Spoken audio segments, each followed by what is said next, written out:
Yeah.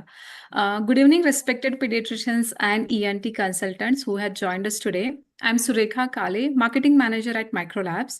It is my pleasure to welcome you all to the Bactocla Pediatrician Pathshala Scientific Convention Module 4 and Issue 2. Over the last 3 years, Pediatrician Pathshala has become a trusted platform for scientific learning on the rational management of respiratory tract infections. This year, we are proud to launch the Module 4 dedicated to pediatric infectious diseases under the scientific guidance of Dr. Pramod Jog, whose vision and academic leadership have been the driving force behind this initiative. Today's session is even more special as it is a cross-specialty hybrid CME, bringing together all different pediatricians and ENT consultants across India. And we do have physical CME over 30 locations, 30 different locations. In total, we have more than 1,300 doctors participating both physically and virtually to this today's event. We are truly honored to have Dr. Samir Bhargav, ENT consultant and past National President AOI, as our eminent speaker for today's scientific deliberation. To take this academic session forward, I would like to invite Dr. Vanmati. She is Associate Professor of Pediatrics at Savita Medical College and Hospital, Chennai, and she is a medical advisor at Microlabs. So thank you, and I wish everyone an enriching scientific session. Over to Dr. Vanmati. Uh, Thank you, Sureka. So, good evening, everyone. So, I invite you all to the Pediatric Pathshala Module 2, the Guiding Light to Excellence. So, you have all the finished modules in the Pediatric Pathshala website. You can click on the icon, you can watch all the finished classes. And today's topic is on common pediatric ENT infections, current challenges, and collaborative care. So the speaker for today is Dr. Samir Bhargava, and chairperson for today is Dr. Pramod Jog. So it is my so this CME, it is happening in all around 29 cities around India. So for it's my pleasure to introduce our speaker for today, Dr. Samir Bhargava. He is finished MS ENT from KEM Hospital, Mumbai, and he is a ENT consultant in PD Hinduja Hospital, Kar, Mumbai, and he's a professor of ENT at HPT Medical College, and he is a national president, Association of Otolaryngologists in India, and he is a gold medalist, first rank in MSCNT and DORL examinations, and he is a gold medalist in anatomy in 1983 batch, and he has finished his DLO from Royal College of Surgeons, London. And he has been an invited faculty at more than 100 plus live surgical and cadaveric workshops. And he's a guest speaker and panelist at numerous national and international conferences. And he's also the course director for cadaveric fest workshops at HPT Medical College. And he is a co-author of short textbook of ENT diseases, which is read by more than 2.5 lakh people. I welcome you, sir. And our chairperson for today is Dr. Pramod Jog. He's a senior pediatrician from Mumbai, and he is a professor of pediatrics, DY Medical College, Mumbai. And he is a president. He was a president elect in IAP 2016, and he is a standing committee member, International Pediatric Association, and he was the ex vice president of Infectious Disease Chapter IAP, and he is a standing committee member of Asian Society of Pediatric Infectious Diseases. I welcome you, sir. And after finishing this, you can get the certificate of participation for this CME. I now hand over the session to Dr. Pramod Jog. Thank you. So, we are all excited to have this particular webinar on common ENT infections in pediatric practice and what are the current challenges. And we are so fortunate to have Dr. Samir Bhargava to give this particular presentation. As we all know, there is a word in English called entrance, and the first three alphabets of this word entrance are ENT. Okay, so the entrance to the respiratory system is through ENT, and that's also very, very common in pediatrics and ENT. That means pediatricians face the ENT infections very commonly, and we have to handle these infections day in and day out. it is said that children have some features common with adults, but remember, children are not miniature adults.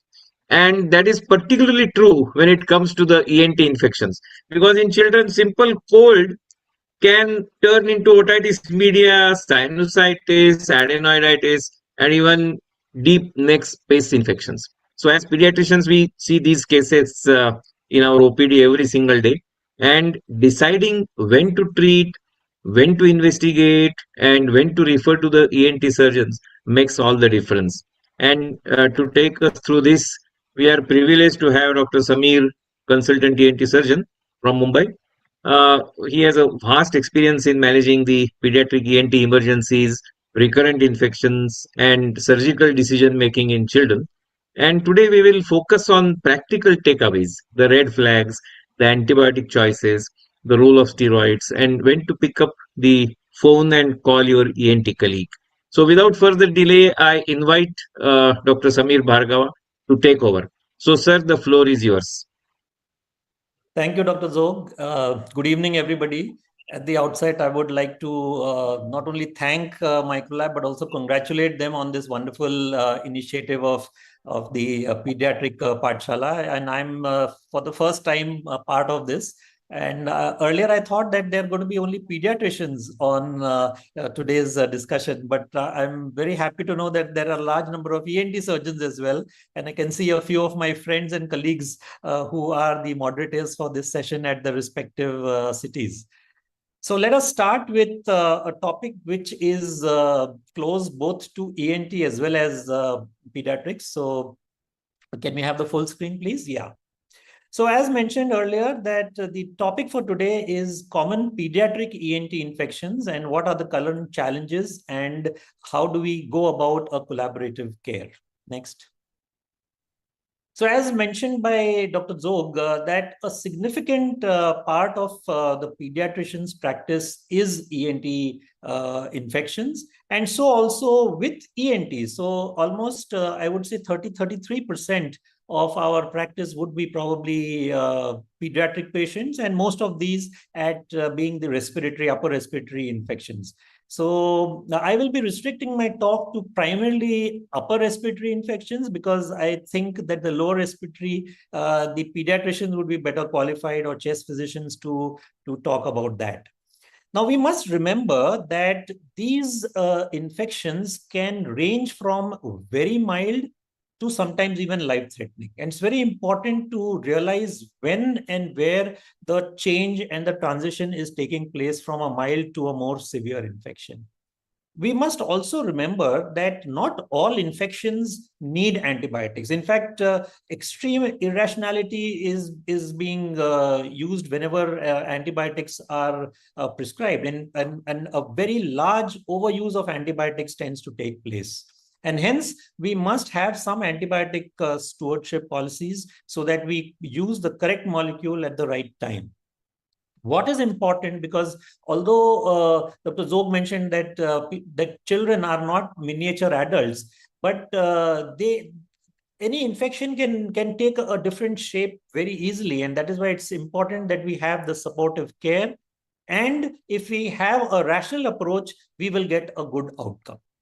So in the next 35 to 40 minutes, I will be talking about the common ENT pediatric infections, right from acute tonsillitis, adenoiditis, the common cold, which can sometimes go into sinusitis, the laryngotracheobronchitis, which can sometimes be fairly life-threatening, and with emphasis on what are the presenting features and when should we realize that this needs a little more than just a regular treatment. Next. So let us look at the case number 1, which is a 5-year-old boy came with a high-grade fever more than 38 degrees C and with severe throat pain. And he had difficulty in swallowing, pain while swallowing. And at night, for the last overnight, he was drooling, much fussier than usual while having the meals. And the parents gave the history that the child had had 3 to 4 similar episodes in the last year. and also in the previous years. So first examination of the throat showed a parenchymatous tonsillitis with tender jugulodigastric lymph nodes on both the sides.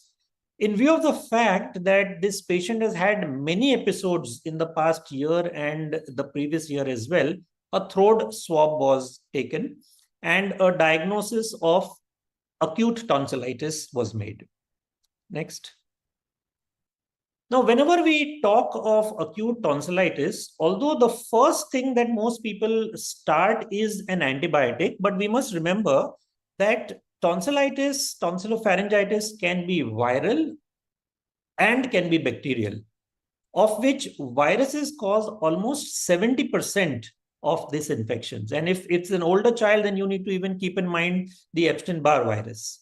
But what differentiates between a viral and a bacterial streptococcal infection are some subtle features. So generally speaking, the viral infections will be associated with a conjunctivitis, with coryza, with cough, sometimes with diarrhea, sometimes with a change in voice, and occasionally a discrete ulcerative stomatitis, sometimes the viral exanthema. So if you have these features, you may actually think more in terms of a viral infection. But if the child has severe fever with headache, with tonsillopharyngeal inflammation and exudates on the tonsil, occasional palatal petechiae with anterior cervical adenitis, as in this case, or a scarlatiform rash, then you may think in terms of a bacterial. And the bacterial infection, the most common is the group A beta hemolytic streptococcal infection. Next. So this dilemma is always there, but we have certain scores, certain decision rules. The most commonly used one is the McIsaac decision rule, which is a modified Centaur score. And this score will help us in deciding what is the probability of this being a bacterial infection vis-a-vis a viral infection. So this score ranges from a -1 to a 5. If the patient has a temperature more than 38 degrees, then we add a +1. If there is no cough, because cough goes more in favor of a viral, then it is add another +1. If there are tender cervical lymph nodes, then a +1. If there are exudates on the tonsil, then a +1. Generally, a group A strep infection is rare before the age of 3 years. So between the age of 3 and 14, you will add a +1. Between 15 and 44, no points are added. And if it is the patient is more than 45, of course, we are not talking of a pediatric here, then it is a -1. So this score can give you a fair idea of whether this is a bacterial infection or whether we are dealing with a viral one. Next. So if we have to look at the interpretation of this score, then if the score is 0, then the probability of this being a bacterial infection is extremely low, to the point of 1 to 2%.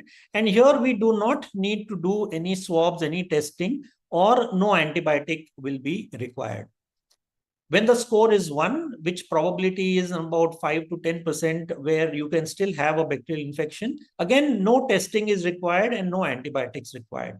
But if the score is 2 to 3, then you may consider doing the rapid antigen test. And if it comes positive, then the patient needs to be treated with antibiotics.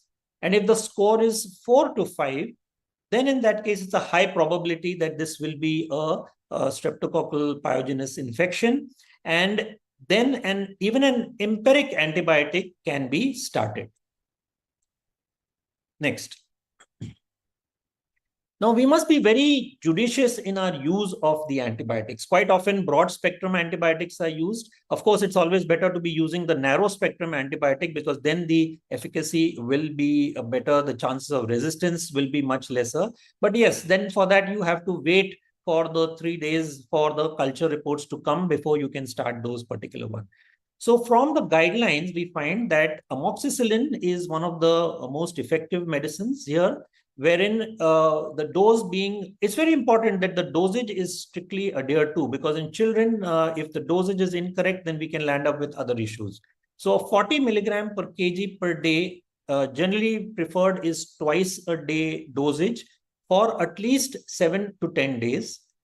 If the patient has any allergies to amoxicillin to penicillin, then a second generation of cephalosporin, which is a cefalexin or cefadroxil. So if it's cefalexin, then again 40 milligrams per kg per day in 2 divided doses, or a cefadroxil 30 milligrams per kg per day in 2 divided doses for at least a period of 8 to 10 days.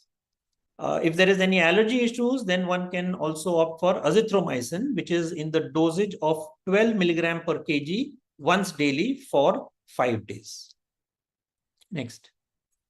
So this patient was started on syrup ibugesic for 3 times a day for about 4 to 5 days, along with syrup amoxiclav, diluted betadine gargles, warm drinks, and soft diets. And by the end of the 5th day, the patient was almost back to normal.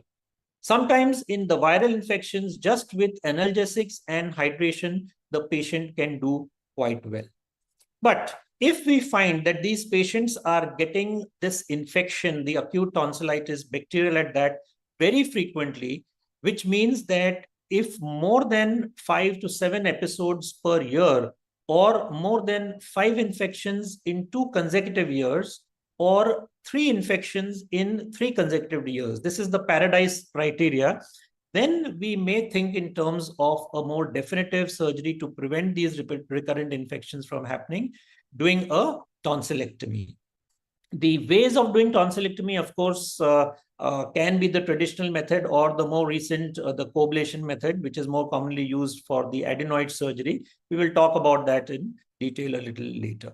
Although nowadays, if we find that the infection rate is more than 5 in 1 year and 1 or 2 episodes where the patient needs hospitalization, that may be an indication for a tonsillectomy surgery. Next. So let's move on to the case number 2. Now, this is a 4-year-old girl attending the daycare, came with a runny nose, with fever for 2 days, a scratchy throat, sneezing, cough during the daytime since the last 4 to 5 days, with poor appetite. And when you examine the child, she had a clear nasal discharge with congestion and an erythematous nasal mucosa. Rest findings were unremarkable. So clinically, a diagnosis of most likely a common cold was in place. Next. Now, common colds are generally viral in etiology. Can I have the next slide, please? The most common virus which is associated with the common cold being the human rhinovirus and the coronavirus. With these, you can also have associated wheezing and bronchiolitis. But there are a large number of other viruses which can also be responsible for the same kind of symptoms. The respiratory syncytial virus, the RSV, where there can be an associated bronchiolitis in children, generally less than 2 years. Then you have the HMPV, which is the human metapneumovirus, where you may have a pneumonia and a bronchiolitis.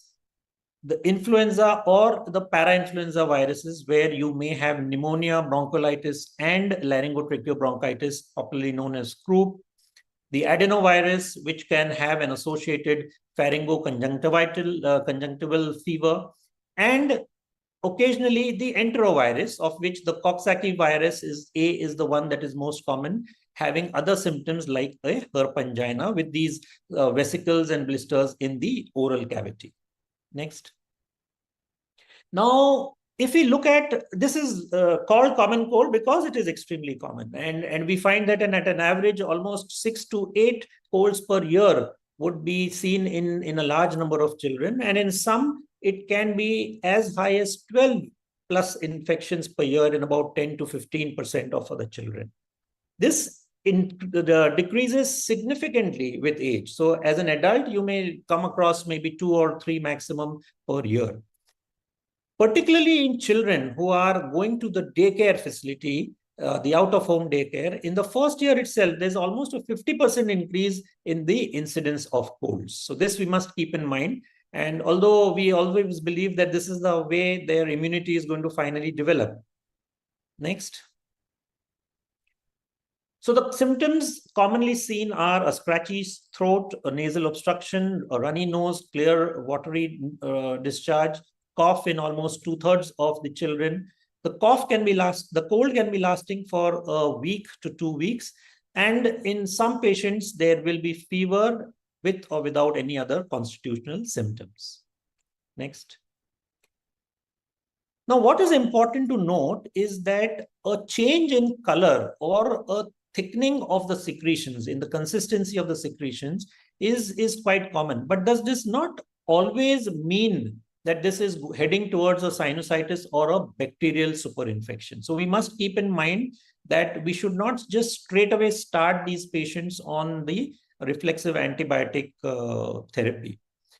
These children will have swollen erythematous nasal turbinates, and one must keep the eyes open for looking for the complications, which can include the infection going into a secondary bacterial infection, like an acute otitis media or a sinusitis, or sometimes an exacerbation of the asthma. Next. So what these patients require, it being mostly a viral infection, is supportive care and an anticipatory guidance, which means that only and only if you find that the patient is going towards a bacterial infection, then we must start the antibacterial therapy. Otherwise, there is no benefit of starting an antibiotic for these common colds. Just make sure that the child is adequately hydrated with warm fluids. You can reduce the nasal irritation using saline instillations or the irrigation. And of course, a horde of OTC cough and cough cold products are available in the market, but these are generally not recommended for children less than 4 to 5 years. Next. So the medicines primarily, if for allergies, we generally now tend to prefer the second generation antihistamines, which are less sedative. But here, the first generation antihistamines, which have some anticholinergic properties as well, may help reduce rhinorrhea by 25 to 30%. For the congestion in the nose, pseudoephedrine is found to be more effective than a phenylephrine. But the systemic preparations are less effective than the topical preparations of the nasal decongestants like a xylometazoline or a oxymetazoline. But one must remember that whenever one is using any of these topical preparations, then one must not be using it for a longer than 4 to 5 days. A lot of times, the family or the general physician will start these patients on vitamins, vitamin C, guaifenesin, but these generally have more of a placebo effect rather than really help in changing the course of the disease. Next. So this patient, in most cases, will have settled down. Within a week, the symptoms will go away. As the old adage goes, that if you treat a common cold with medicines, it will take 7 days. And if you do not treat it, it will get better within a week. So, but if this patient does not improve, on the other hand, starts deteriorating, the fever starts becoming high grade and a thick mucopurulent nasal discharge starts developing, then in that case, this patient is heading towards a bacterial sinusitis. Next. Next. Now, an acute bacterial sinusitis is essentially a clinical diagnosis. So there's really no role of a radiology or a microbiology in these cases. X-ray paranasal sinuses used to be very popular probably 15 or 20 years ago. But we all know that as ENT surgeons, that there's very little information that one is really getting on that. And a CT scan, which may be diagnostic, must be used extremely judiciously. One should not be advising CT scans left, right, and center for a pediatric age group. Although now with the CBCT available, the cone beam, where the radiation exposure is 1/10 of a regular CT, we would prefer using that, but again, only when strictly indicated. So what are the causative organisms in cases of acute bacterial sinusitis? So the most common culprits are the strep pneumoniae, the Haemophilus influenzae, and the Moraxella catarrhalis. These are the three common organisms which are the cause for not only sinusitis, but quite often the otitis media, adenoiditis, even for the laryngotracheobronchitis. Next. Now, it's very important that we treat these patients properly with a proper duration of management whenever an antibiotic is required. So the most commonly used being amoxicillin for 40 milligrams per kg per day in 2 divided doses for at least 10 to 14 days. Okay, unlike the tonsillitis or pharyngitis where you would be able to get away with 8 to 10 days. But here it is preferable so as to make sure that the infection is completely taken care of. In case we don't find a good enough response, then an amoxiclav in the same dosage of 40 milligrams per kg per day in divided doses, or the cephalosporins. Cefpodoxim is a fairly effective molecule, 10 milligrams per kg per day in divided doses, or a cefiroxim, 30 milligrams per kg per day in 2 divided doses, or cefdinir would be equally effective, 14 milligrams per kg per day in divided doses. But remember, use the antibiotics here whenever it is required for a period of at least 10 days, sometimes going up to 14 to 15 days. Next. Now, these patients are treated not only with the antibiotic, but with the decongestants, with steam inhalation, the local saline or decongestant drops. But the physician must be very carefully watching these patients. So most of these children will settle down with our antibiotic treatment. But if there is continuous headache, or if there is swelling around the eyes, or if there is any vomiting, then one must remember that this is going into a case of a complication. We'll discuss that later. Going on to the next case. This is a 5-year-old male with mouth breathing, blockage of the nose. During the night, the child is most of the time snoring with a thick yellowish nasal discharge and a postnasal drip leading to a cough. The mouth being opened, there is a halitosis, and the child has a disturbed and restless sleep. And if you look at these patients very carefully on examination, you will see the features of adenoid facies developing gradually with open mouth, the postnasal discharge, and some of these children would have a middle ear effusion. So the clinical diagnosis is adenoiditis, and this is something that I'm sure all my ENT colleagues will also bear me out, that adenoid issues were not so commonly seen pre-COVID, but the number of patients that we see post-COVID has increased dramatically, maybe also because of better awareness, not only among the pediatricians, the dental surgeons, but also among the general physicians. And we see more and more children coming up with these problems of adenoids. And we, in fact, now when we look at certain adults also, they continue to have this adenoid problem, which probably was not recognized when they were younger. So it's very important that this be recognized at the right time so that we avoid the change in the facial features, which with no amount of cosmetic dentistry will be able to correct it perfectly, and also looking at the bite of these patients. So then the dental issues will continue, TMJ issues happen. So that's very important that we are aware of this disease and we recognize it early. Next.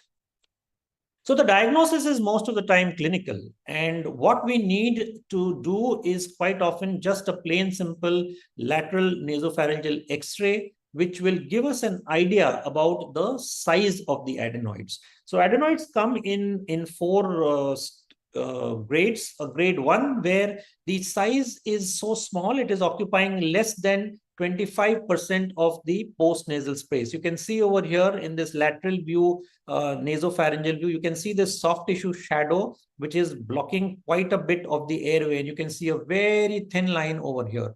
So if the 25% is blocked, then we label it as a grade 1. If it is almost up to 50%, then it's a grade 2 adenoid. If it blocks off more than 50 to 75%, then it is a grade 3. And of course, if the entire nasopharynx is blocked with the adenoid, then we label it as a grade 4.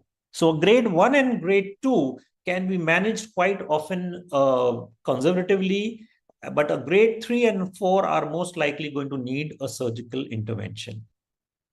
The most effective way of seeing the adenoids, of course, is on a flexible nasal endoscopy, but that I would suggest in only an older child, because the younger child will be too uncomfortable in trying to do that procedure. Most of these patients may land up with effusion in the ear as well, and that's where you must do an audiometry to assess for the hearing loss and the presence of fluid. So we do a pure tone audiogram and a tympanometry, which gives us an idea as to what kind of fluid is present behind the eardrum. Next. So I told you about the grades of adenoids as far as the X-ray radiological findings are concerned. But if we also do a direct endoscopy, you will be able to see the size of the adenoids very clearly. So in this upper picture, you can see the blue line, which is the eustachian tube fold, the salpingopharyngeal fold, the back of the nasal septum, the vomer over here, which is in this white dotted line. Then you have the soft palate with the yellow dotted line, and the green dotted line is the salpingopalatine fold. The eustachian tube lies over here, and quite often when the adenoids are very large, then in that case, the eustachian tube blockage can take place, resulting in a middle ear effusion. So here you have the grade 1, which is probably blocking only about 25% of the space, 50% space blockage, a grade 2, and a grade 3 where you have only a 20-25% space for the child to breathe, and a grade 4 where complete blockage of the nasopharynx can be seen. Next.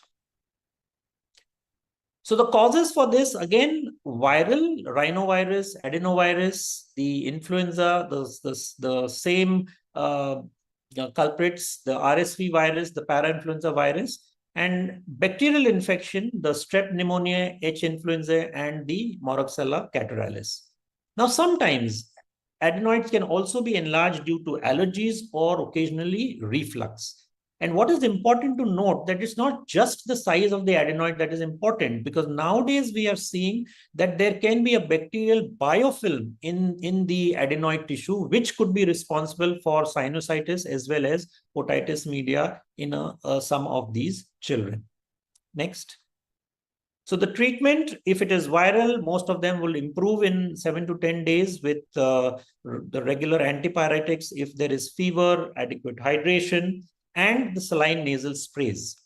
Whenever there is a purulent discharge or a high-grade fever, then you suspect a bacterial infection, and then an antibiotic can be started.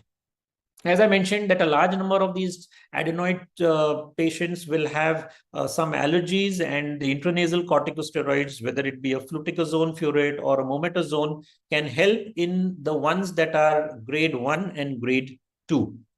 And of course, if the problem is significant, then in that case, a surgical treatment in the form of an adenoidectomy. And nowadays, the way adenoid surgery is done is using a coablator, coablation assisted. Some patients who have fluid in the ear effusion may need a myringectomy with a grommet, a ventilation tube insertion as well. Because if we let this go, then these children can develop a hearing loss and can have problems in school.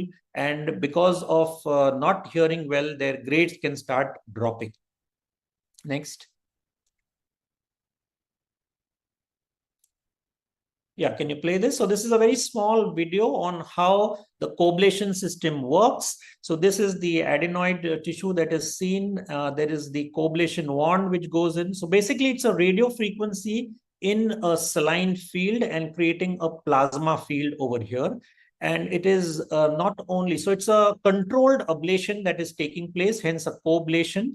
And there is hardly any bleeding with this procedure, and a more complete adenoidectomy can be done.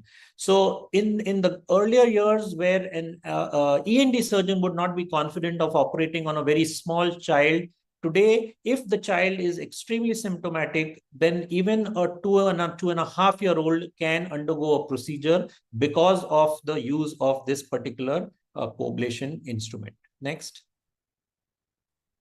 Next slide, please. So this is what we have started with. You can see the adenoid tissue in the nasopharynx. This is the coblation wand that can be seen. This is a rubber catheter to retract the palate so as to create space for the instrument to go in. And this is what one sees at the end of the surgery. So you will see that the entire adenoids in all the nooks and corners have been removed. The eustachian tube opening can now be well visualized, and one must be careful in not damaging the folds over here so that there is no scarring and blocking of the eustachian tube. Next.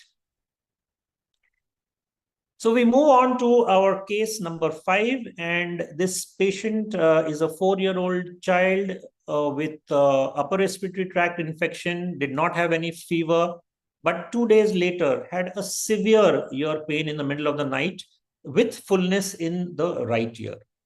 The pain subsided with a paracetamol at night, but continued to bother once the medication effect had worn off.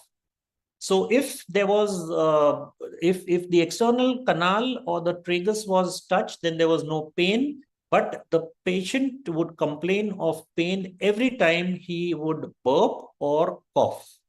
So a diagnosis of an acute otitis media was made clinically. Next.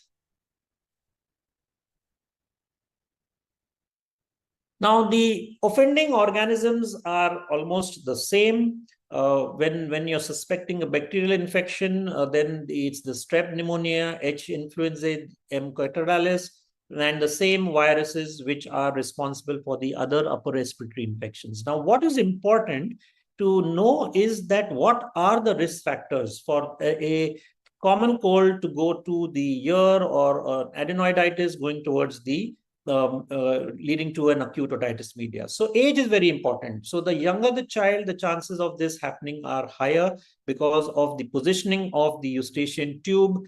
Sometimes these children, while being bottle fed, are in the lying down position, and the incidence of an acute otitis media becomes higher. Lack of breastfeeding because of the immunity not developing well enough. Children who go to the daycare, and the young children at that, are more likely to develop this infection. Children who have a cleft or a submucous cleft in their palate are more prone to developing acute otitis media. And children, of course, with enlarged adenoids or recurrent infections, URTIs, are again more likely to develop the acute otitis media. Next. So when you look at the child overall, while is not so uncomfortable unless there is a severe bulging of the drum. You will see a bulge of the drum, the erythematous tympanic membrane. There will be an opaque tympanic membrane. So the light reflex, which normally is seen, is absent in these patients. And you may sometimes see the air fluid level or pus behind the tympanic membrane. If a pneumatic otoscopy is done, then it will show a reduced or absent mobility. But remember, while this being done, sometimes the child may experience pain. You may see the tympanic membrane actually pulsating, which is called the lighthouse sign, and that's an impending perforation developing is what would happen if this patient does not get the correct treatment. So you may sometimes see the child coming with a very small perforation and discharge from the ear. You assess the patient well and then decide whether this child needs an antibiotic or whether can get away with a supportive treatment. Next slide, please. So pain control is essential, and in some children you can watchfully wait. If the symptoms are mild, the child is more than 2 years of age and available for follow-up, then just with the pain relief medicines and decongestants, the child may get away without use of the antibiotic. But if there is a worsening of symptoms and you feel that the child is having more pain, then amoxicillin is the first line of treatment in the dosage of 80 to 90 milligrams per kg per day in divided doses. If no improvement with that in 2 to 3 days, then an amoxiclav or the oral cephalosporins can be substituted. Very occasionally, if the child just does not settle down with the pain, or if you find that there are some impending complications tending to happen, the child developing headaches or is having high-grade fever, you may want to do a myringotomy. A Grome insertion is only for the patients which have the otitis media with effusion, wherein we find that the fluid hasn't cleared up and continues to be there so as to give this patient a hearing loss. And if the patient has enlarged adenoids and repeated acute otitis media, then an adenoidectomy may be required at a later stage, of course. Next. So no talk on pediatric ENT is complete with a mention about the viral pharyngitis. These are, as I said, viral in origin. The most common one being the HSV type 1, where you will see the painful oral ulcers with high fever. The giveaway is these typical small vesicles that you can see on the lips, besides the vesicles and ulcers in the oral cavity. The next is the herpangina, which I mentioned earlier, the Coxsackie A virus, where you will see these multiple vesicles, ulcers on the entire soft palate, on the tonsils. And this definitely does not need any antibiotic, because we know for sure that this is a viral infection. Only supportive care, hydration, and analgesia are generally sufficient in managing these patients. Next. So the last case is a 4-year-old child who presents in the emergency at 2 a.m. in the morning, sudden onset breathing difficulty, which was preceded by a mild cold, a little change in voice, hoarseness, and fever. On examination, the child is restless but comforted by the parents. There's an audible stridor at rest, which worsens on crying. If you look at the child carefully, there's a minimal intercostal retraction with a heart rate of probably more than 115 to 120, a tachycardia, tachypnea, and the O2 saturation being at about 91%. Next. So the diagnosis of a laryngotracheobronchitis, commonly called as croup, depending upon the features, we label it as mild, moderate, or severe. Next. So the barking cough, the inspiratory stridor, the change in voice, and all this gives the typical laryngotracheobronchitis features. Respiratory distress can be variable. If the a bronchiolitis is developing, then the distress becomes much, much more. But I will leave that for a pediatrician to discuss. Can we have the next slide, please?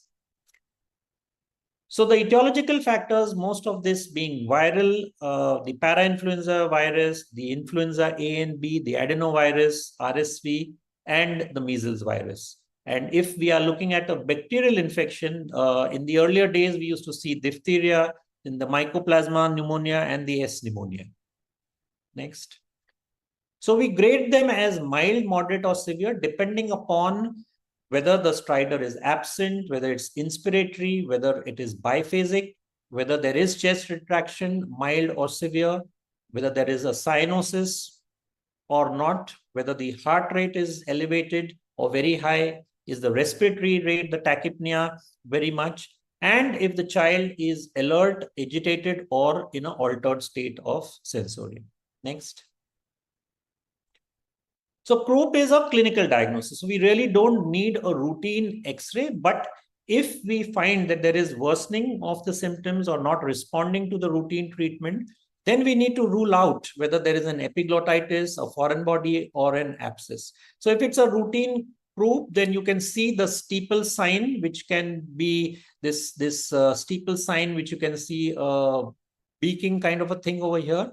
And if it is an epiglottitis, then you will see the thumb sign, where the epiglottis looks like a thumb. Of course, a foreign body, if it's a radiopaque one, can be also picked up, and a retropharyngeal abscess can also be picked up on this lateral view, which we are taking for the neck. Next.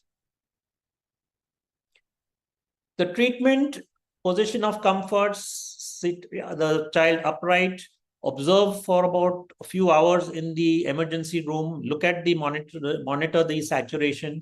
Steroids, if they have not already been given, then in that case needs to be given either by the oral form or nebulized or even the intramuscular. A repeat dose of the nebulized steroid if the previous dose was given more than 12 hours ago. Next. If the symptoms worsen, then nebulized adrenaline needs to be given, and this can be repeated if it is clinically indicated. So if the child is doing better and asymptomatic after a few hours, then the child can be discharged, giving the parental a good advice.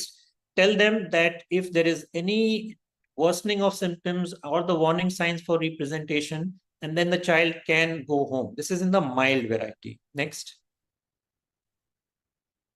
So the steroids are in the dose in the nebulized budesonide 2 milligram 12 hourly, or the oral or intramuscular dexamethasone in the dose of 0.15 to 0.3 milligrams per kg, or prednisolone in the dose of 1 to 2 milligrams per kg body weight. If we have to do the nebulized adrenaline, then a 0.5 ml per kg of 1:1,000 dilution, a maximum of 5 ml. And one can repeat this depending upon how the symptoms of the patient are improving or worsening. Next. Right.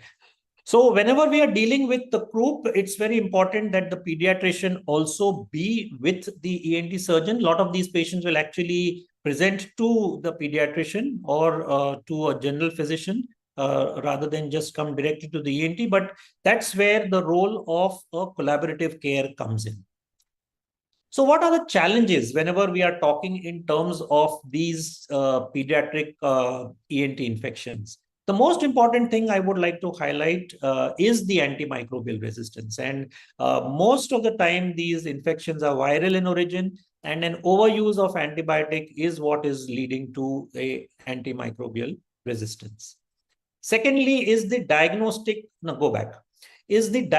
uncertainty, because quite often in an adult will come up with all the symptoms, but the child may not come up with all the symptoms, and sometimes the picture can be a little fuzzy. So it's very important that the clinician be very alert not only to diagnose, but also to look at the fact that is there any worsening of symptoms, because in a small child, things can change very quickly. And the third challenge, which I think is in the last few years of the Google era, where you have parental expectations being extremely high. They do not, no parent will want their child to suffer. But nowadays, we find that the parents have not only come to you with the diagnosis, they come to you with the treatment. They want the child to be normal within a few hours. So it's very important that we need to counsel the parents well and give them the exact picture, and also warn them about if things worsen, what needs to be done over there. So this is becoming a bigger challenge nowadays, not only diagnosing and treating the child, but treating the parents as well. Next.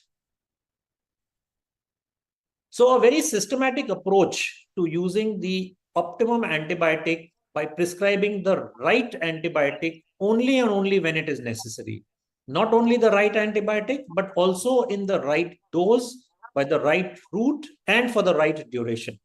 Now, this will maximize the patient benefit and at the same time minimize the chances of the antimicrobial resistance, the adverse effects, and will also eventually help in reducing the healthcare costs.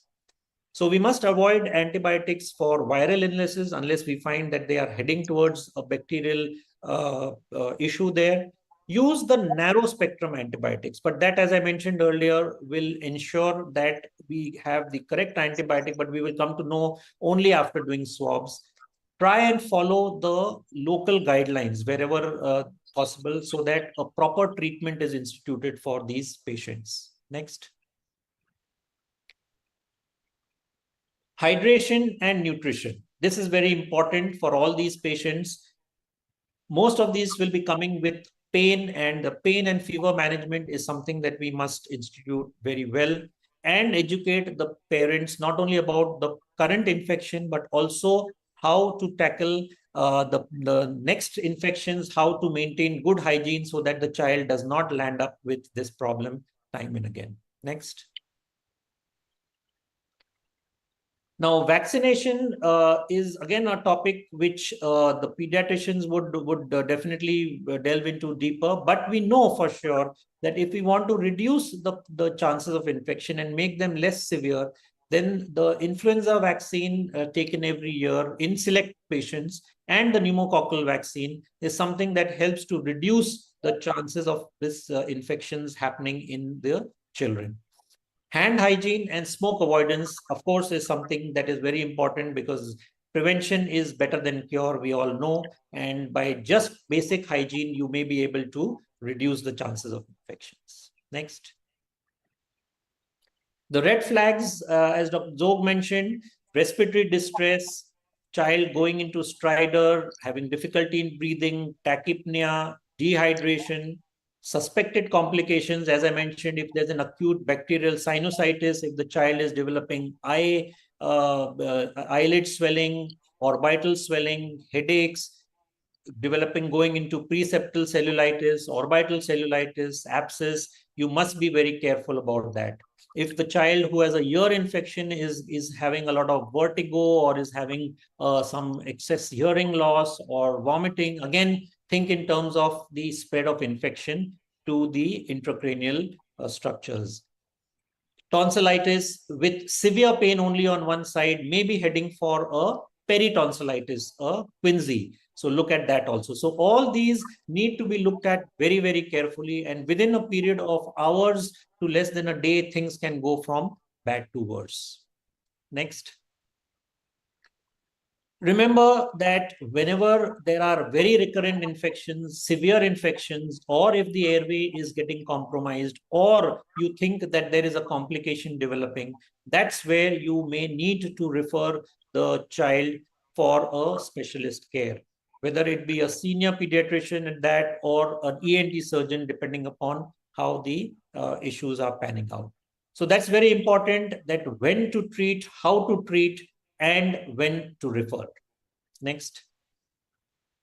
So to summarize, I would say just 3 points: that most pediatric ENT infections are viral in origin and hence do not need antibiotics for every case. Antibiotic stewardship will definitely improve outcome.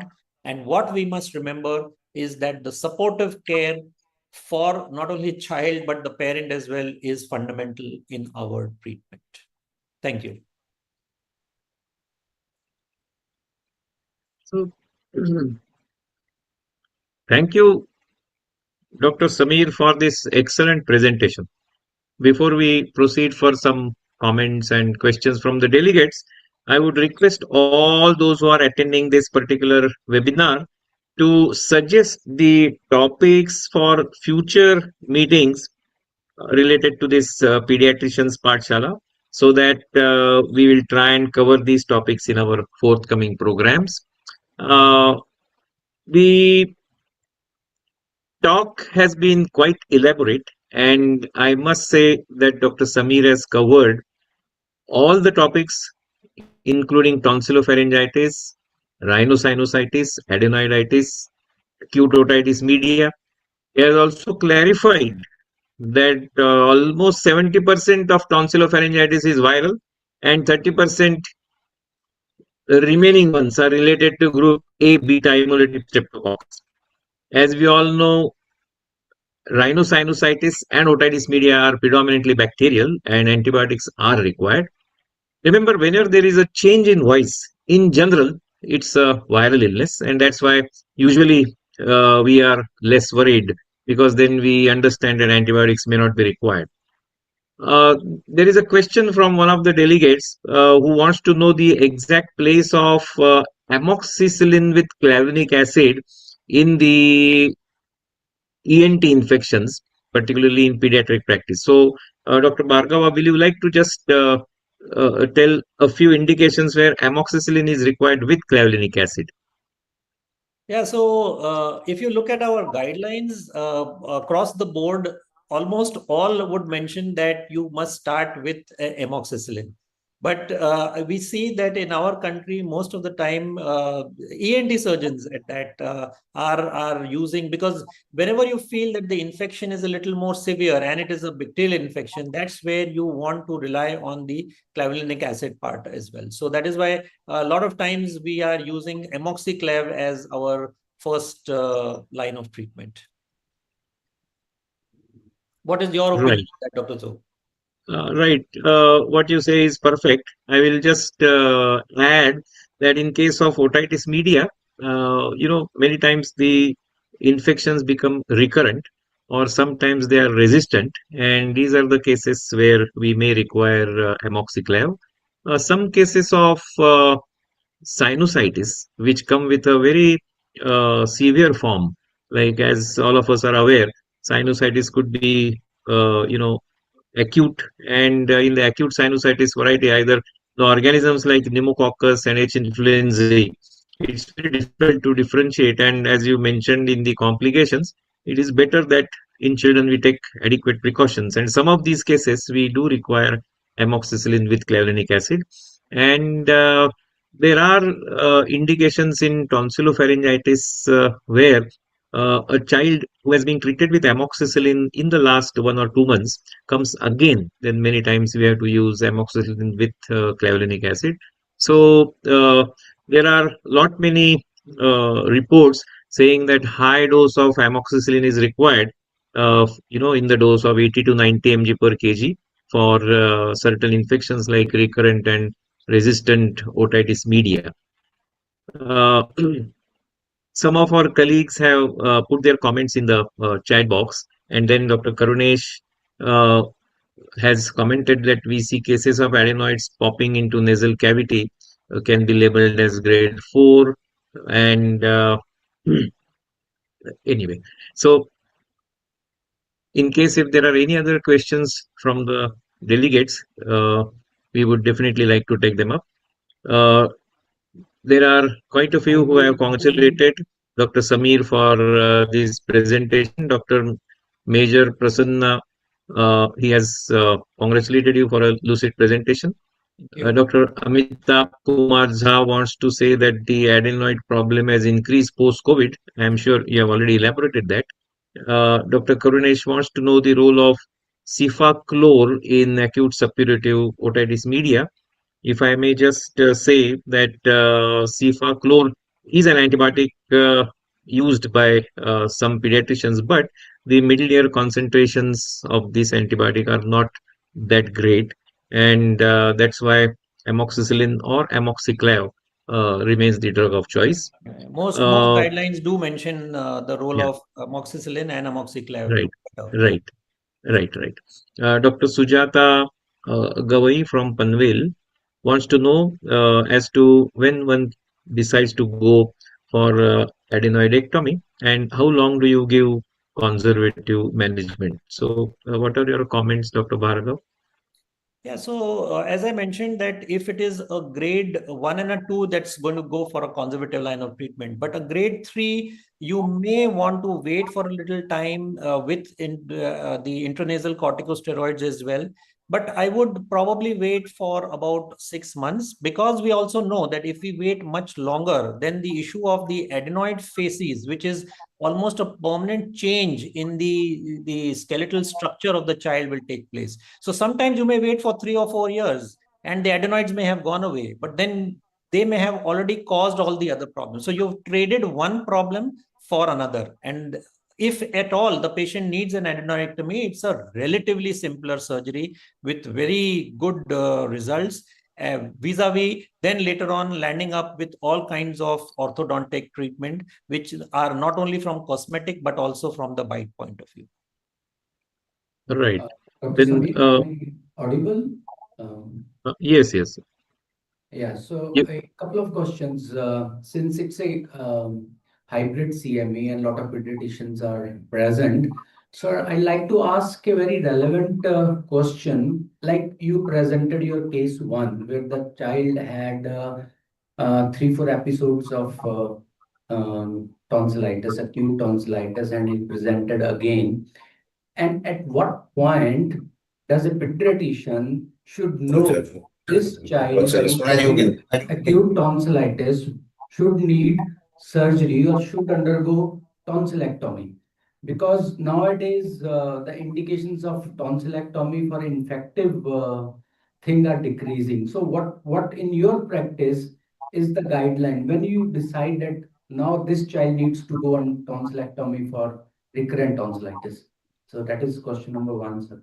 Yeah. So, although the teaching has always been according to, as I mentioned earlier, the paradise criteria, where 7 infections in a year, but I don't think we will ever be waiting for 7 infections in a year, because the child has to undergo all this harassment, the treatment, the antibiotics, etc., etc. So I would probably, if the child has 4th infection in a year or a 5th one, then in that case, I would definitely counsel the parents as regards the surgery. Also, if any more than one time, if the child has had to get admitted for IV antibiotics, for hydration, for which means that very, very severe infections, then that would be a reason enough for us to offer the tonsillectomy as the treatment modality. Although having said that, the incidence of tonsillectomies have gone down drastically. We are doing more and more of adenoid surgery rather than tonsillectomies. The other indication, of course, is if the child has, sleep apnea. If tonsils are extremely large in size and the child is having apnea with symptoms related to that, then you may be wanting to offer that as a treatment. So yeah, sir, one more thing that I have a lot of discussion with pediatricians is that I get a lot of referrals from the pediatricians where they get a CT scan of the child and the child is having sinusitis. And the patient is sent to us for sinus surgery. And we are very reluctant to operate for sinus surgery on a child. So I think if you can clarify that thing, that at what point the surgery in a case of sinusitis in a child is needed. Yeah, so the challenge in a pediatric sinusitis is the space that is available for surgery. So the surgery is not so difficult, but you must remember that sinus surgeries require extremely good post-operative care. And a child will not be cooperative enough to do these regular suctions, etc. And so you may actually land up doing more disservice than service for that patient. So pediatric FES is extremely rare that we would like to do, except if we find all those symptoms that I said, that if the child is developing lid edema, is developing a preseptal cellulitis, secondary to the ethmoiditis, or an orbital cellulitis, or even an orbital abscess for that matter. Also, if there is a deviated septum, and if you do not do a proper follow-up on these patients, then you will land up with severe adhesions and synecdoche formation. And these children will be actually worse off than what they were before surgery. Of course, septal surgery for children sometimes is required. It's not that it's a sacrosanct no, that you will never do a septal correction for a child. But if we find that because of the septal deviation, the child is having other symptoms, then in that case, very judiciously, you need to make sure that the growth centers are not damaged while you're operating, and do very limited septoplasty surgery. So I would say that the indications are very, very strict. Also, since Rajiv, you mentioned about the pediatrician or any physician for that matter sending a patient for a CT scan with an active infection, it's very important that you should not be sending for CT scans while there is an active infection, because there will be a complete washout of all the sinuses, and even a minor cold, if you do a CT scan at that time, will start looking to be extremely severe infection. So it's very important that you give the patient the treatment, the medical line of treatment. If it's very recurrently happening sinusitis, then and only then would we want to do a CT scan for these patients. Because sometimes we see for adenoids, people are advising a CT scan. I mean, that is something that is strictly, I would say, not indicated. You can just see everything on a very good lateral X-ray of the nasopharynx. In children, especially because of the repeated viral infections, the mucosa of the sinuses may become edematous. Surgery in children is not required. It is the drainage. And the obstructed drainage may be because of the adenoids. If that is taken care of, Yes. children will not need surgery at least. I think so. Also, as I mentioned, the biofilm issue with adenoids. So that is also something that may need to be tackled. Need to keep in mind. Yes. So Dr. Karunesh Gupta from Punjab, he would like to ask few questions. We are having very wonderful audience here, pediatricians as well as ENT surgeons. And Dr. Gagan is asking that many a time we see a patient of adenoid hypertrophy grade 4 during acute infection, but after the control infection, it may be grade 2, but the regress is there. So what will be the guideline to decide for surgery in these cases based on how frequent the infection is? Just like tonsillitis, tonsillectomy, we have guidelines depending on the frequency of infection. What about adenoids depending on the infections?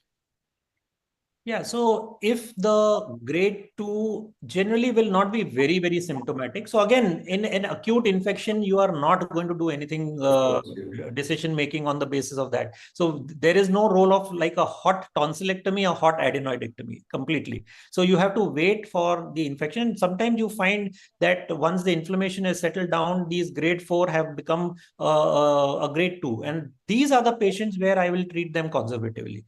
But if I find with a grade 2, the patient continues to get repeated sinus infections or repeated ear infections, then in that case, we may think in terms of doing an adenoid surgery. Again, keeping in mind the role of the biofilm, which can be a cause for this repeated infection happening in the sinuses or the middle ear. Generally, we operate if the child is having more than 4 attacks per lens infection. Even in grade 2, we do advise surgery, otherwise not. Otherwise, grade 3 or 4 Yes, based on obstruction. But if it is, as you are pointing out, the biofilm issue, so if patient is having recurrent infections of adenoids, maybe 4 or more than that per year, so I think that again falls into the category of adenoid. But always remember, because the allergy issues are so many in our country, that we need to also make sure that tackling the allergy component, because otherwise indiscriminate surgery will give the surgery a bad name. Of course, yes. We have to differentiate whether it is infective or allergic. That, of course, is the key before decision making. We have Dr. Gusharan with us. We also have a question from Ranchi. He wants to talk to you, sir. Sir, we have a question from Ranchi. Yes. Here I want to add one very important issue. On the pediatric side, we were using otoscope and ophthalmoscope very routinely. But nowadays, the residents, they are not using otoscope. Dr. Pramod knows this. He has already discussed in one of his lectures. So we should guide our residents to use more and more otoscope. When a child comes to us with excessive cry, irritability, we never examine ear. So that's a very important part. Otoscope should be a part of from first year of residency. Yes, I agree. Yes.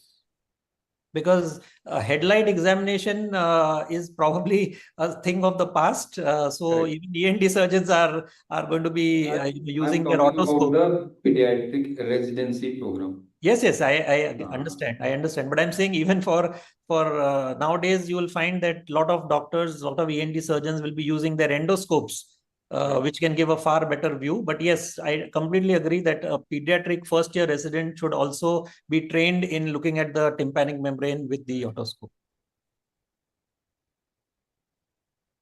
Yeah. So we do have next question from Dr. R.K. Jha. Good You evening, can unmute, Jha. sir. How are you? You can unmute, sir. Sir, you are on mute. Dr. Jha, you are on mute. Yeah. Yeah, Dr. R.K. Jha from Ranchi. And I am Dr. Abhishek Ramadhin, sir. Good evening. How are you? Great Good to see pleasure, both sir. of y'all. हाँ sir Yeah, both of us are here. Sir एक question था sir hot एडेनेक्टमी के लिए हाँ. because as we'll never prefer to do any hot tonsillectomy or adenectomy, but many a times if patient is having grade 4 adenoid, Whatever we do, we try all possible things. Still, he has grade 4 adenoid, and because of that, URTI, LRTI, and everything. Yes. In that case, we don't have any option rather than going with a hot adenoid and going with the surgery. So, what do you suggest in that? What So precautions we supposed to take? No, so I would not call that a hot adenoidectomy because you are already treating this patient with medical line of treatment, and then you have tried to control the infection. Maybe another infection may come up after you have already treated. So once that settles down, then in that case you can go ahead with surgery. But of course, Recently, sir, I had a thank you so much, sir. Recently, I had a patient, grade 4 adenoid. I've been trying since last 4-5 months. And they were also did not wanted a surgery. And patient was always getting like recurrent infection, even LRTI, oxygen saturations, and means all possible complications, whatever the max could have because of the adenoid, means daytime breathing and everything. Finally, I had to say कि माँ बाप को समझाना कि नहीं, इसका जब तक ये नहीं हटाओगे, इसका ये विशियस साइकिल रुकने वाला नहीं है, और तुम्हारा जो बच्चा है वो सब चीज से रेजिस्टेंट है, मैं कुछ भी करूं नहीं होता. And I operated. And I got complication also. Yeah, so Abhishek, in medicine, there is never a never and there is never an always. So we must always remember that, and difficult problems will have difficult solutions. So unusual problems will have unusual solutions. So we can never say that, this is the only way. Never be dogmatic about anything. Yes, as far as possible, we don't want to do any surgery in the ENT setup in a pediatric population where there is an acute infection. Unless you will do, if there is an impending complication, yes, then in that case, you may be forced to do that. Samir, you are very right that post-COVID, the incidence of adenoids has increased. We are also seeing a lot of patients post-COVID. Before that, we are not getting the adenoid patients so much. Now, my question is, whether the patient parents are not agreeing for operation, but what should be the optimum age कि नहीं अब तुमको करना ही है, otherwise your child will have these problems and other problems will what the complications of adenoids are there. So what should be the optimum age कि नहीं इसके बाद आप रुक नहीं सकते, you cannot stop, you go for the surgery. What is your opinion regarding that? So earlier, the cutoff age probably was 7 and 8, where you would very, very emphatically tell the patients. But if you know now that the facial features changes start early, and if the child is mouth breathing, if the mouth is not closed, if the mouth is open, the tongue is tending to flop back, it is not in contact with the palate, the development of the growth centers is not happening, and these children are going to land up with change in the facial features. So it is ours to advise the patients, the parents, and tell them that these are the problems that can happen later. The ultimate decision, of course, is going to be the parents. So we can wait for 6 to 7 years. No, I would now. No, so it depends upon the grade of the adenoids, So if they agree. I wanted to contribute one more thing, sir. Recently, I was going through the PubMed research article, and that was showing that if the patient is really having breathing issue, the sleep issue, then patient can have a permanent damage of 30 up to 13 point of IQ, which is irreversible. Yes. And that's directly related with your sleep. So if the patient is having a sleep disturbance, should not wait for any prolong, because if the patient is having IQ 131, if he will get into a medical future medical entrance, he can clear it out. But if because of your longer duration of treatment and you tried like all possible medications, now his IQ will reduce from 130 to 115. And the consequence will be prolonged, and nobody can in plan universe can reverse that. So I personally, tell my patients also, this reversal of IQ, you can't do anything. You got a very talented guy, birth in the earth, and now you are creating a low IQ guy because of your resistance from the surgery. And I personally feel that pediatrician and everyone should realize it, that a guy who's supposed to become Einstein, he is going to become something else just because they are delaying the treatment of adenoid. Yes, he's very right. And with due excuse from Dr. Pramod Jog, most of the pediatricians, they are misleading the patients. Wait for some time. The patient will be all right. Everything will be on the right track. Sir, with Dr. Pramod, what is your opinion regarding this? Do some of the Usually, yeah, some actually usual statement which pediatricians make in general is that the growth of lymphoid tissue occurs up to 5 to 6 years of age, yes, and so till that age, usually most of them they defer the surgery, but yes. afterwards, if the problem persists, usually they advise surgery. So that is the general consensus. That is what I feel. Yeah. Okay. Although in a large number Thank of you so much, patients, sir. it is only when we talk about lymphoid tissue, we are addressing only the adenoids and not in large number of patients doing any tonsil surgery. But as I said, strictly depending upon the problems that the patients are suffering, and the indications are very clear there. Sir, I personally feel there should Sure, not be sure. any age criteria, but criteria should be the sleep. If the patient is 1.5 years and having extremely difficult sleep, remove that adenoid again. Today we have all possible like small microsurgical instruments. We have laser, we have cobbleter and everything. If somebody can have an IQ of 130, what the point of reducing that IQ to something else? Because if the patient will not have enough oxygen, and that's possible, then what the point? I personally feel that from the Indian perspective, we should remove this criteria of age and rather putting the criteria of sleep disturbance. Yeah, My let personal us opinion. get some more data on that before we can, on a lighter note, suggest an alternate profession for these children. Okay, thank you, sir. So many other centers might be waiting. Thank you so much. We do have Thank you, next sir. question from Thank Vijay you. Kumar. Thank you, sir. Thank Dr. you. Vijay Kumar, you can unmute, sir. Okay. Great pleasure meeting, sir, again, sir. Unmute, Yes, sir. Unmute, sir. Dr. Vijay Kumar.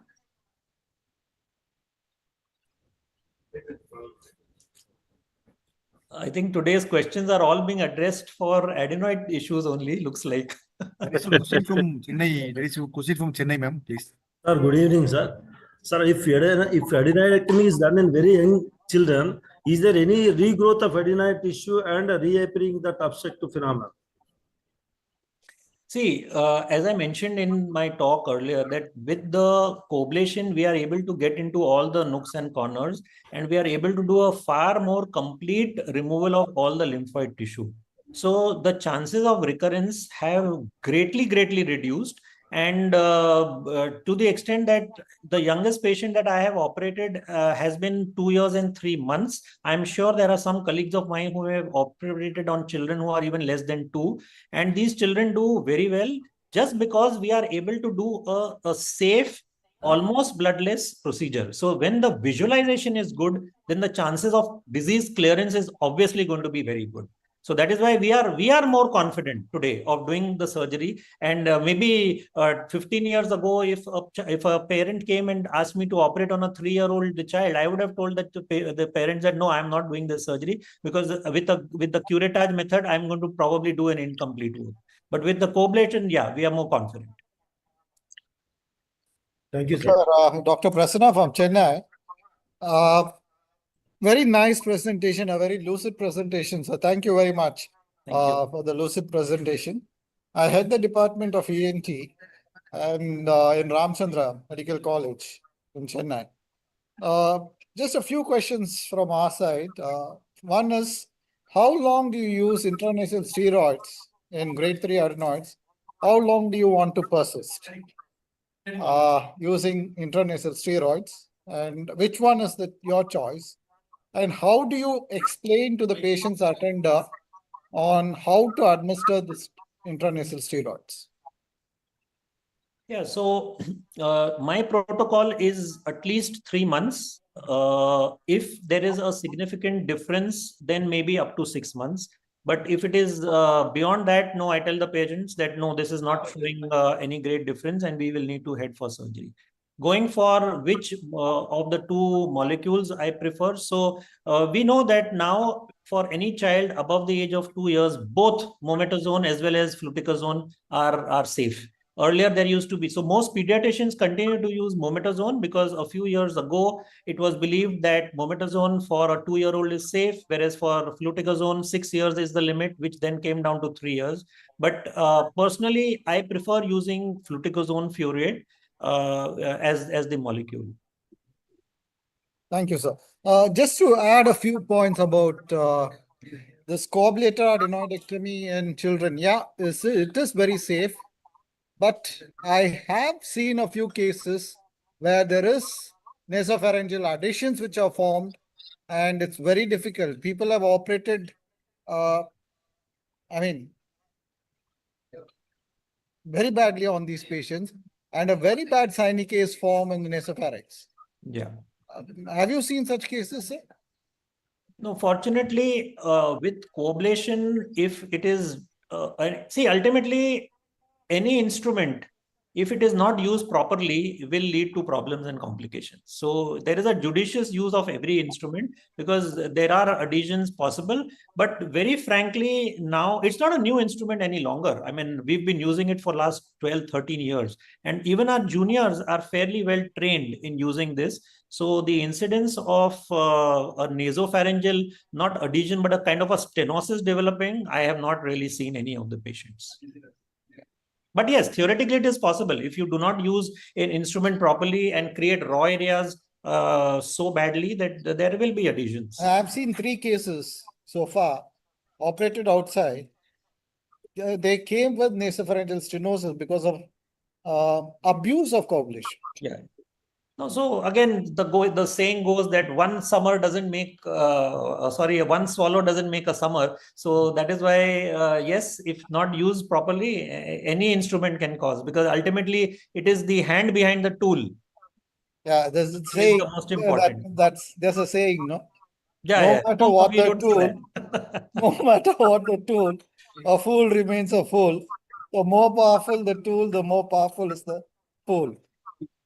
Sir, and we really enjoyed your talk, sir, and lot of take-home message for us. Thank you so much, sir. Thank you. So we do have question from Dr. Sukhdeep Kaur from Punjab, sir. She wants to speak. Past dinner time for most people, I think. So a few more questions. Let this be the last question, yeah. Good evening. It was a very nice talk, sir. I had a just query. Just 3.5-year-old baby has come to me and referred to ENT surgeon, and they had advised adenoidectomy, but the parents are not willing for it. Like how long we can counsel them to wait? No, so if the symptoms are significant, then it is our job to highlight all the problems that can happen due to enlarged adenoids with the parents. Okay, you can also, if you strongly feel that that this child will land up with major issues, you can even ask the parents to speak with some children who have undergone the procedure. But there is a point up to which you can advise. You can take the horse to the water, but ultimately you cannot make the horse drink the water, right? You are to explain that this is the side effects, these are the complications that can happen over a period of time, and hopefully, if they understand the problems that can happen later, they will listen to your advice. And then, sir, the most common question is whether it will recur, because the child is too small. Like the adenoids grow up to age of 8 years. So the question is, if we get the child operated, whether there will be a recurrence after some time. Yeah, so with our experience with the coablator, we go up to the fascia and try to clear almost all the adenoid tissue. And very frankly, if done properly, the chances of recurrence are negligible.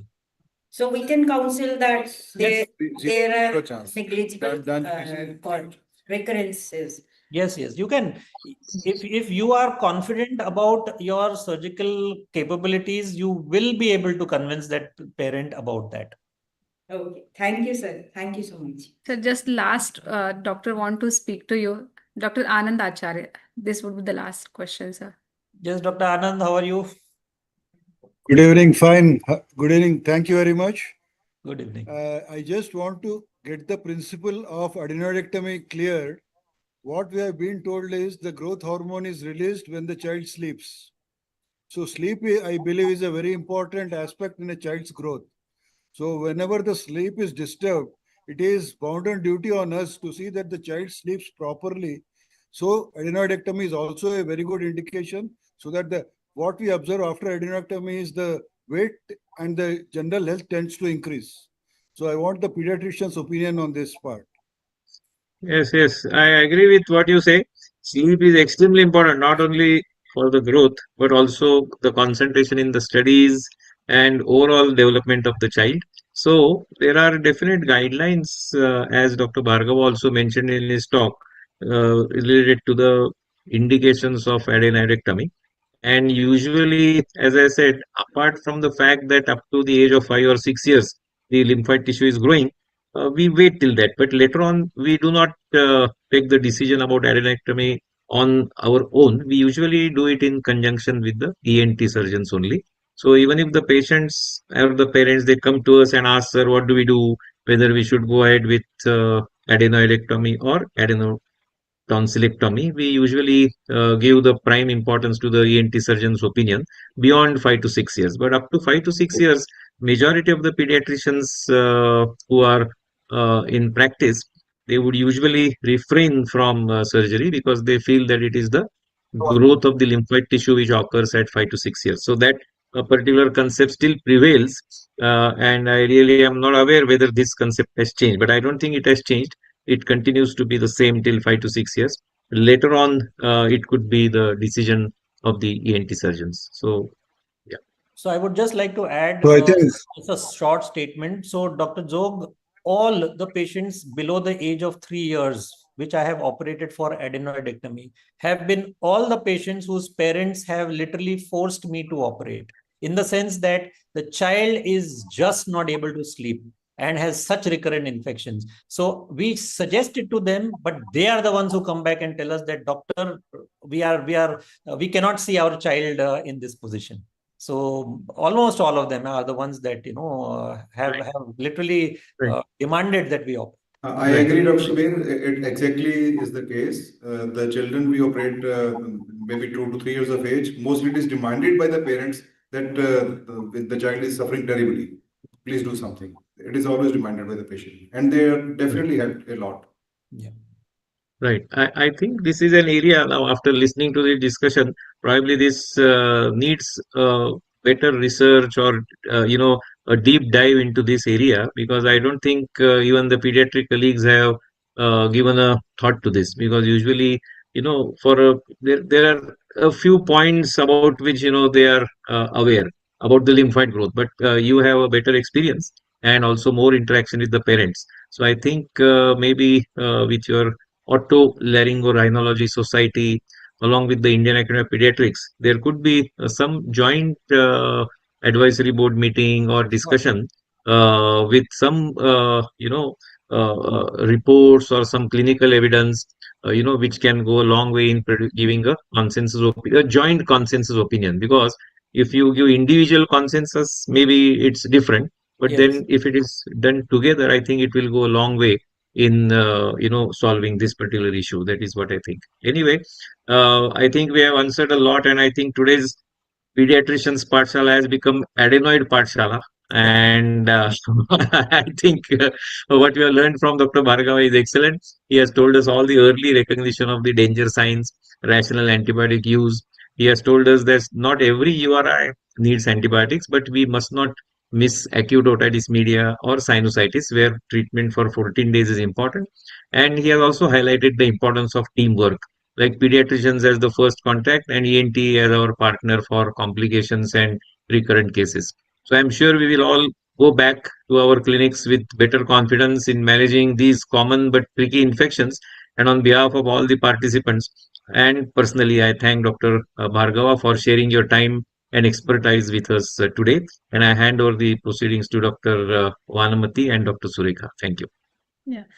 Thank you so much, sir. So, as we conclude today's Pediatrician Pathshala Scientific Convention, Module 4, Issue 2, I would like to extend my sincere gratitude to our esteemed speaker, Dr. Samir Bhargava. Thank you so much, sir, for sharing your valuable expertise and enriching us with practical insights on pediatric ENT infection. There are so many questions still lying on the chat box. I know that we are running your dinner time also, and we have taken good number of questions. Still, so many.